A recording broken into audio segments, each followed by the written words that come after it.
Cadeau. Je ne reconnus pas immédiatement la voix qui venait de me péter les tympans définitivement barrés au fond du limaçon. C'était moi. J'avais du mal à me reconnaître, mais c'était moi. Moins beau que dans mes rêves éveillés et surtout plus petit. Comment pouvais-je prendre autant de place et pour y mettre quoi? Peut-être qu'on n'est jamais beau, mais qu'on s'y fait. Et puis, à se répéter qu'on a toujours raison, on finit par se trouver beau. Cadeau, que j'entendis une seconde fois, plus feutré, les tympans paniqués au fond de mes feuilles. Cadeau de quoi, que je m'interrogeais en dedans. Fais gaffe, j'entends tout, que je me répondais.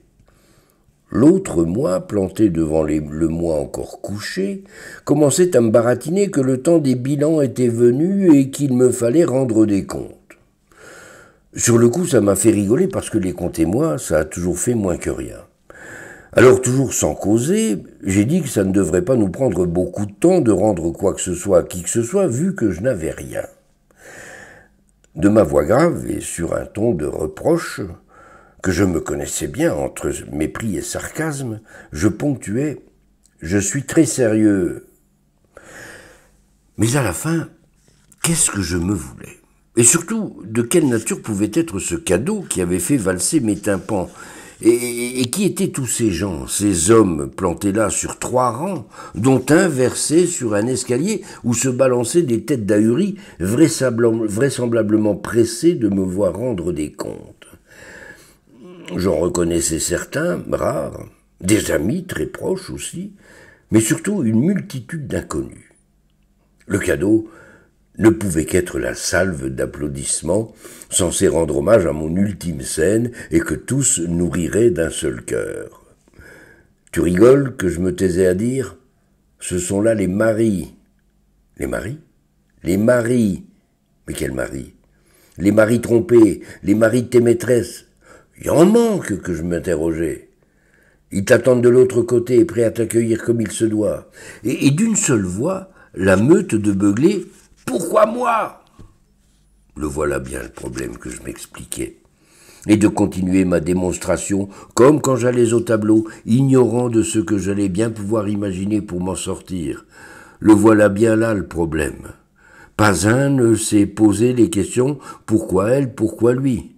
Mais tous attendaient que je vous démontre que vous n'y êtes pour rien.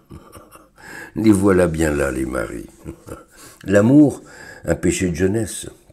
Les déclarations enflammées, oh, un abus de langage. La maternité, oh, maman. Je vous connais comme si je vous avais fait. Les voilà bien, les maris. J'ai sincèrement aimé vos femmes. Avec moi, elles n'avaient pas l'impression de tromper, mais de se retrouver. Sur ma carte de visite, j'ai imprimé « Je ne drague pas, je consulte ». La seule maladie d'amour que je connaisse, c'est bien celle de la satiété. Quand on n'a plus faim devant un mets raffiné, délicatement parfumé, à vos pinces, sans arrêt, juste couvert d'un voile que seul un souffle doux et attentionné pourrait dissiper. Qui se souvient de la vague d'émotion qui déraille un cœur battant au seul frôlement de la commissure des lèvres que suit la fougue d'un baiser? Et le temps d'écouter, trop souvent borné par le 20h, le film, la quête des derniers accessoires du nouveau SUV, des performances incroyables et stratosphériques du dernier vélo qui les a tous explosés dimanche dernier. Je vous connais si bien, les maris. Je ne vous déteste pas. Je vous dois des brasiers de corps alanguis, des regards profonds comme l'horizon retrouvé, des larmes où je tenais tout seul, debout et sans armes, et aussi des soirées peinards devant ma télé à me demander si je la reverrais. Délicieuse torture. Alors demandez-vous, pourquoi elle, pourquoi lui, mais pas pourquoi moi.